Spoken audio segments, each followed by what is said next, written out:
20 seconds.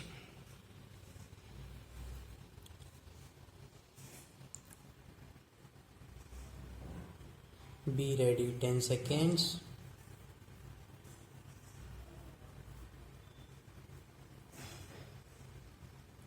Start. Sir, several questions raised regarding the Defense Ministry and the External Affairs and Irrigation Ministries have been clarified by my colleagues from those ministries. My task, therefore, has been simplified to that extent. Before I go to the questions, financial and economic, raised by several honorable members, I should like to clarify one or two points which are more administrative than economic or financial. One of them was raised by my honorable friend.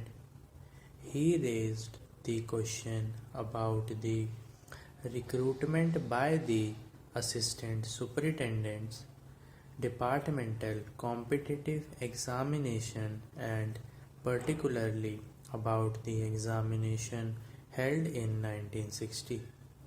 He said that about rupees 6 lakhs were spent for the 1960 examination, and later it was declared that no vacancies were available.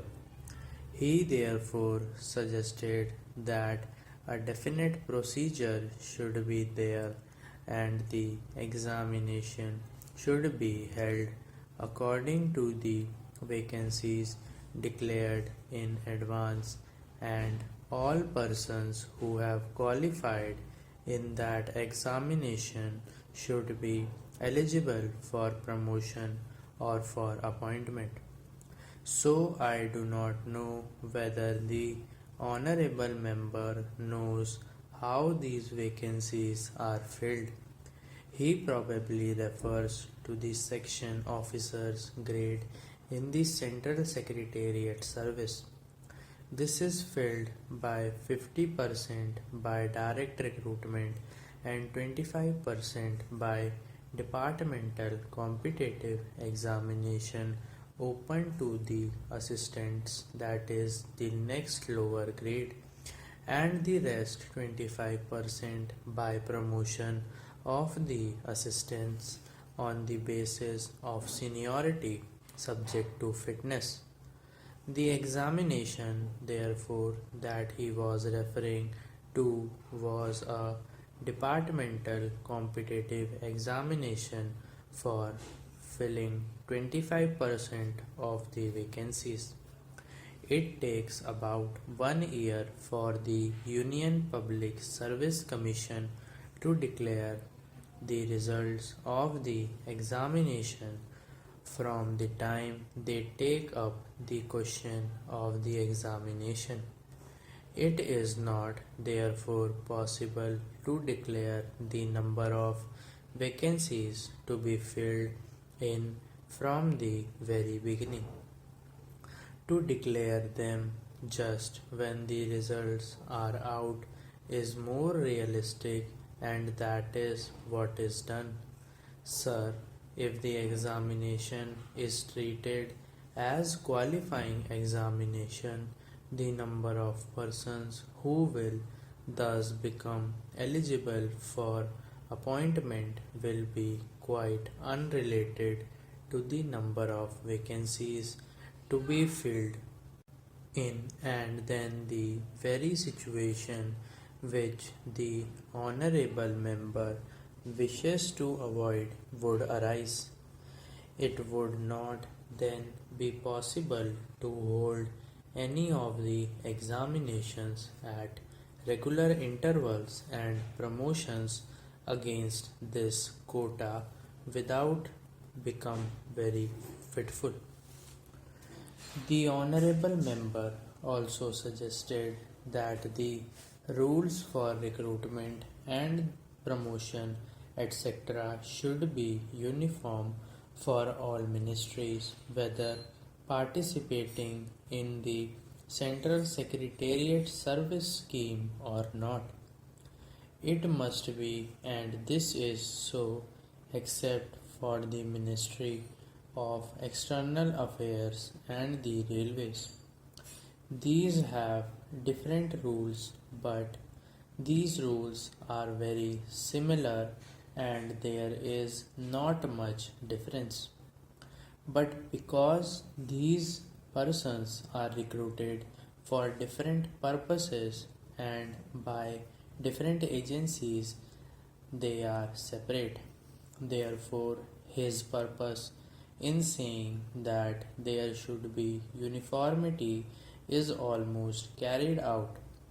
The only difference is that the Ministry of Home Affairs does not control the services in these two ministries. Then, sir, questions were raised about backward areas and the backward states and also about the city of Calcutta. If the budget is properly scrutinized, it would be found that assistance is provided for the states, particularly the backward states, and the Finance Commission, which assesses the overall requirements of the states, takes this into consideration and makes its recommendations, which are carried out every time the Finance Commission's recommendations are received, and they are received periodically according to the Constitution. Sir, I would like to give the total amount paid to the states on this account. The main objective of planning is to create conditions in which living standards are raised in an sufficiently reasonable level and all citizens are given full and equal opportunity for growth and service. The plan seeks to provide a balanced emphasis on increase in production and employment. The development plans are thus accepted as the means for ensuring equitable development in the field of social services. There is no reason to suppose that the needs of the less fortunate or prosperous states are being neglected, but it would not be proper to expect that all these differences could be wiped out now immediately. It must be seen whether we are going towards that very end or not. We are deliberately going towards that end, and we hope and trust that in course of time these inequalities would be wiped out, if not completely wiped out, at any rate they would be lessened.